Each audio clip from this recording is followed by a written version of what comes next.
Helios adalah maskapai penerbangan dengan biaya rendah asal Siprus, dan Siprus sendiri merupakan negara kepulauan yang terletak di perairan Mediterania di sebelah selatan negara Turki.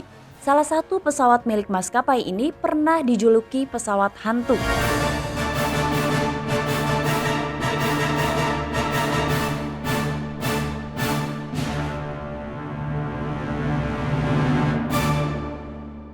Assalamualaikum warahmatullahi wabarakatuh. Hai halo Delvers, selamat datang di channel Tamara Delv. Video ini akan membahas mengenai penerbangan Helios 522 yang sering sekali disebut oleh banyak orang sebagai penerbangan pesawat hantu.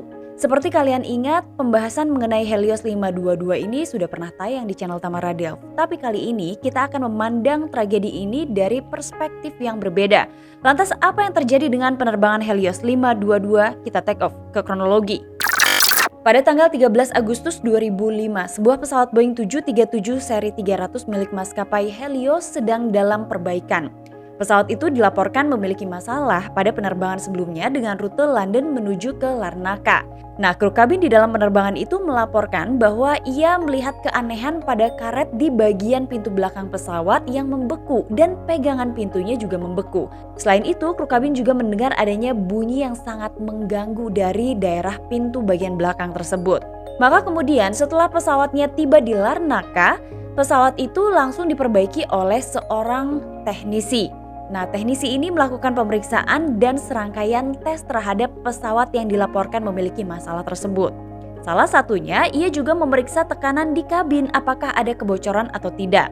Namun pada saat melakukan serangkaian tes, teknisi ini juga merubah pengatur tekanan di pesawat dari mode auto ke mode manual. Teknisi ini tentu memiliki alasan. Alasannya adalah agar ia tidak perlu menyalakan mesin pesawat ketika sedang memperbaiki pesawat Boeing 737 itu.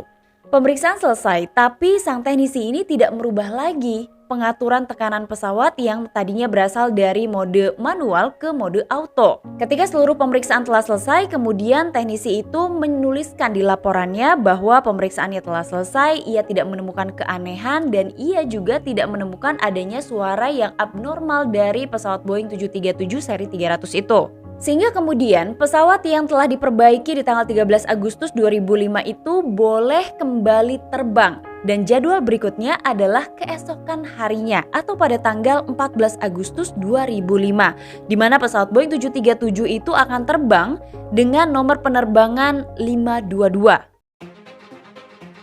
Penerbangan Helios 522 itu terjadwal untuk mengudara dengan rute Larnaca, Siprus menuju ke Republik Ceko dengan persinggahan di Athena, Yunani. Total ada 121 orang di dalam pesawat itu, termasuk Kapten Hans-Jürgen Merton, seorang pilot kontrak asal Jerman yang usianya 59 tahun. Nah, ia dikontrak karena memang banyak sekali di musim libur orang-orang yang memilih untuk terbang dengan menggunakan maskapai Helios karena seperti yang kita tahu maskapai ini adalah maskapai bertarif rendah. Menemani sang kapten ada seorang first officer bernama Pabos Karalabos. Ia berusia 51 tahun. Tanpa adanya keanehan dari pesawat Boeing 737 yang telah diperbaiki malam harinya, maka kemudian pesawat Boeing 737 itu lepas landas dari Larnaca pada pukul 9:07 pagi waktu setempat. Setelah pesawat itu mengudara, ATC mengizinkan pesawat untuk naik ke ketinggian 34.000 kaki. Jam 9:12 waktu setempat atau hanya sekitar 5 menit setelah pesawat itu mengudara, pesawat sudah berada di ketinggian 12.040 kaki.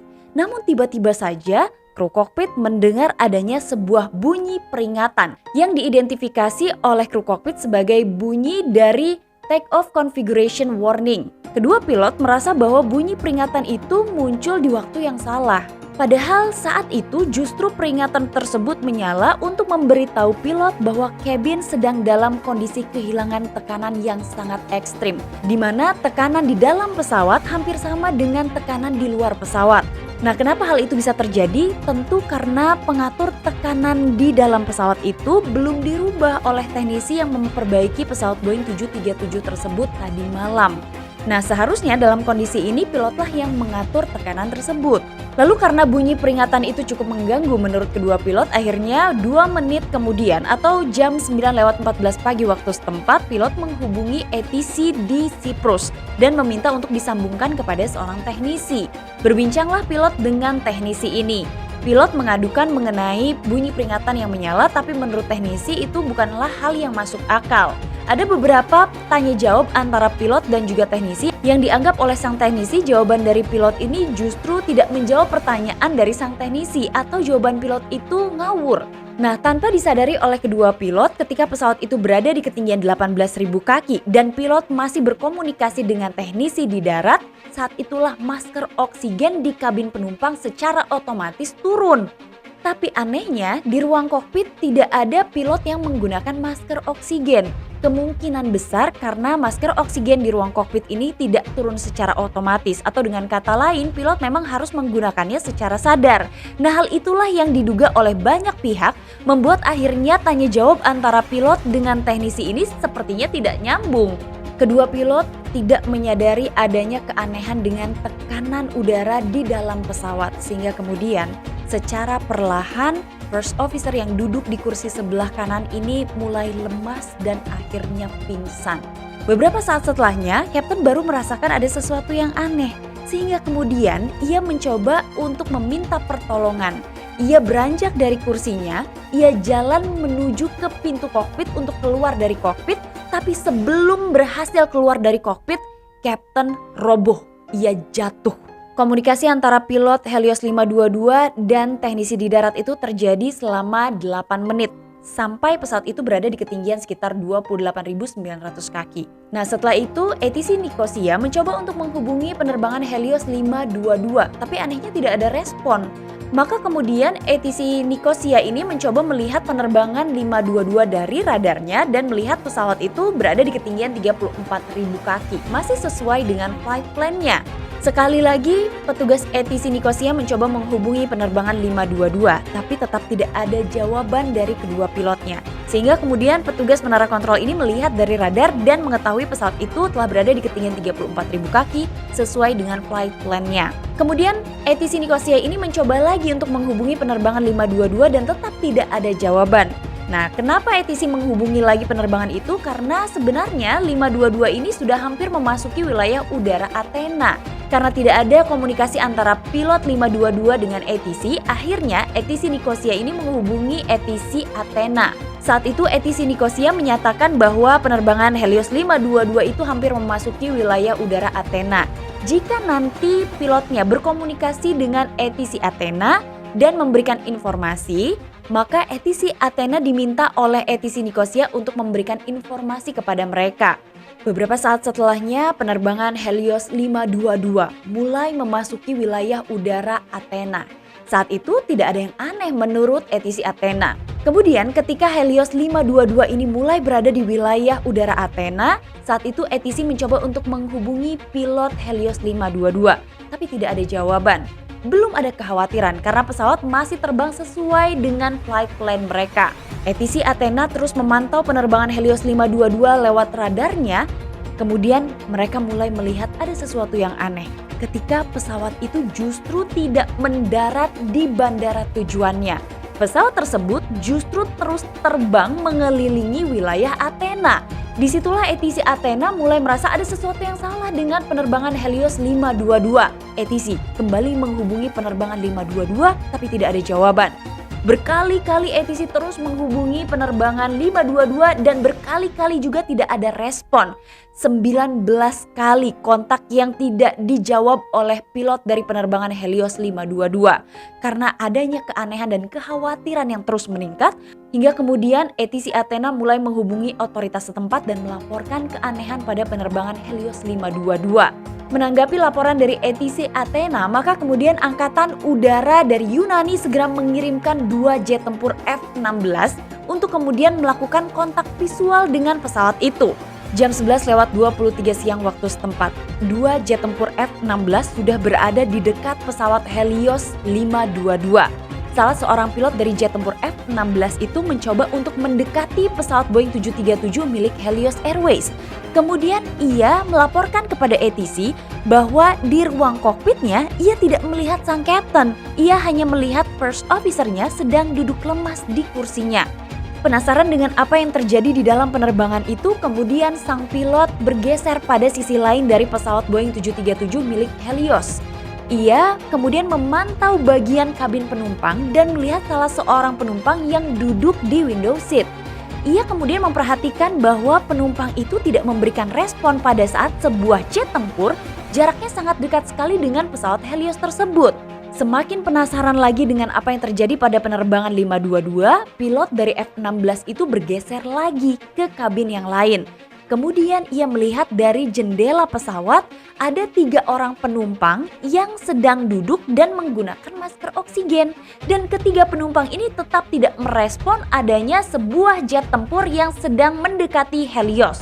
Tidak ada satu orang pun yang merespon dari penerbangan 522, tidak di ruang kokpit dan tidak di kabin penumpang. Karena faktanya, semua orang di dalam pesawat itu telah meninggal dunia. Pilot jet tempur F-16 ini melapor pada ATC Athena bahwa ia tidak melihat adanya kerusakan pesawat. Ia juga tidak melihat adanya api di dalam penerbangan itu. Tapi 15 menit kemudian, pilot F-16 melapor pada ATC Athena bahwa ia melihat seseorang masuk ke ruang kokpit. Ia mendeskripsikan orang yang masuk ke ruang kokpit itu adalah seorang laki-laki yang kemudian diduga adalah seorang kru kabin. Ia masuk ke ruang kokpit seperti sedang berusaha untuk mengendalikan penerbangan. Dan sekali lagi, pilot F-16 ini mencoba untuk menarik perhatian dari seseorang yang berada di ruang kokpit tersebut. Tapi anehnya, laki-laki itu tidak merespon. Lalu siapa sebenarnya laki-laki yang berada di kursi kapten itu? Ia adalah Andreas Prodromou, seorang kru kabin dari Helios 522. Dugaannya saat itu ia berhasil masuk ke ruang kokpit karena menggunakan oksigen portable dan memang berusaha untuk mengendalikan penerbangan. Andreas memang memiliki lisensi untuk menerbangkan pesawat komersial, tapi ia tidak terlatih dalam kondisi pesawat yang mengalami masalah darurat. 1 menit kemudian, mesin sebelah kiri dari pesawat Boeing 737 milik Helios 522 ini mati karena kehabisan bahan bakar. Dan ternyata pada saat itu ada deklarasi Mayday yang terekam di CPR. Saat itu ternyata Andreas menyebutkan Mayday, Mayday, Mayday, Helios 522 Mayday, Mayday. Tapi kemudian suara itu semakin lemah dan lama-kelamaan menghilang. Anehnya pada saat pesan Mayday itu dideklarasikan oleh Andreas tidak ada respon dari ATC. Karena ternyata ATC Athena maupun ATC Nicosia sama-sama tidak mendengar deklarasi tersebut. Hal tersebut disebabkan karena frekuensi yang ada di dalam pesawat itu masih terhubung dengan frekuensi Nicosia sementara pesawatnya berada di Athena Yunani. Setelah mesin kiri mati karena kehabisan bahan bakar, 10 menit kemudian mesin sebelah kanan dari pesawat Boeing 737 itu ikut mati karena alasan yang sama, yaitu habisnya bahan bakar. Dan dalam posisi tersebut, kedua jet tempur F-16 itu masih mengikuti penerbangan pesawat hantu Helios 522. Karena pesawat Boeing 737 milik Helios 522 itu telah mati kedua mesinnya, maka kemudian yang terjadi selanjutnya adalah pesawat terus turun dengan sangat cepat. Andreas sudah diketahui tidak bisa lagi untuk mengendalikan penerbangan itu. Dan yang terjadi berikutnya adalah pesawat menuju ke salah satu bukit di Yunani. Karena mesin pesawat itu telah mati dan Helios 522 telah menyerah, maka pada pukul 12:31 siang waktu setempat, pesawat yang terus mengarah ke bukit itu akhirnya menghantam sebuah bukit bernama Gramatiko. Pesawat itu kemudian hancur dan diketahui bahwa tidak satu orang pun yang selamat dari penerbangan Helios 522. Mereka bukan meninggal karena benturan pesawat dengan bukit, tapi mereka meninggal jauh sebelum pesawat itu tiba di Yunani. Selama kurang lebih 3 jam penerbangan Helios 522 dan selama itu pula penerbangan tersebut menjadi pesawat hantu di mana tidak ada yang mengendalikan pesawat dan semua penumpang sudah meninggal dunia. Hasil penyelidikan tim investigasi Yunani mengungkap bahwa sebenarnya masalah yang terjadi pada penerbangan ini adalah karena sistem pengaturan tekanan di pesawat itu tidak dirubah dari mode manual ke mode auto. Sebenarnya ada 3 momen pengecekan tekanan udara di dalam pesawat yang harusnya dilakukan oleh pilot. Yang pertama adalah sebelum mesin pesawat dinyalakan, yang kedua setelah mesin dinyalakan, dan yang ketiga adalah setelah pesawat itu lepas landas. Tapi faktanya tidak ada seorang pilot pun di dalam penerbangan 522 yang kemudian menyadari bahwa adanya keanehan pada tekanan udara di pesawat itu. Yang selanjutnya terjadi adalah tekanan yang hilang mengakibatkan kadar oksigen semakin menipis, terlebih ketika pesawat itu naik dengan sangat cepat. Nah, hal inilah yang kemudian memicu turunnya masker oksigen secara otomatis di kabin penumpang. Namun ternyata diketahui juga bahwa masker oksigen yang dirancang pada pesawat Boeing 737 hanya mampu bertahan selama 12 menit. Maka setelah 12 menit, oksigen di dalam pesawat itu akan habis. Dan pesawat yang naik dengan sangat cepat membuat paru-paru orang yang ada di dalam pesawat itu tidak memiliki waktu untuk beradaptasi. Sehingga yang dirasakan para penumpang saat itu menurut analis penerbangan adalah semakin lama mereka akan semakin merasakan sesak yang teramat sangat hingga akhirnya mereka pingsan. Dan setelah itu meninggal dunia. Setelah tragedi yang dialami oleh Helios 522, maka terjadi perubahan yang cukup signifikan dalam dunia penerbangan, di mana ada aturan bagi teknisi yang telah memperbaiki pesawat bahwa mereka harus mengembalikan semua mode ke mode awalnya. Kemudian juga ada 2 peringatan yang akhirnya dirubah di dalam sebuah penerbangan, yaitu peringatan take off configuration warning dan juga peringatan tekanan kabin di pesawat. Itulah kisah penerbangan Helios 522. Semoga informasi ini bermanfaat untuk kita semua dan kita jadi lebih tahu bahwa di tahun 2005 ada sebuah penerbangan yang dijuluki pesawat hantu ketika pesawat itu terbang tanpa seorang pun yang masih hidup di dalam pesawatnya. Tapi kalau kalian ingat, selain Helios 522, ada 2 pesawat lain yang memiliki nasib yang sama. Disebutkan bahwa penerbangan itu merupakan penerbangan hantu. Kalau kalian masih ingat, salah satunya pernah aku bahas. Pesawat kecil dan di dalamnya ada orang penting. Kalau kalian masih ingat, boleh banget tulis di kolom komentar. Terima kasih sudah nonton, jangan lupa di subscribe, dinyalain lonceng notifikasi, dan sampai ketemu di episode selanjutnya. Like juga videonya. Assalamualaikum warahmatullahi wabarakatuh.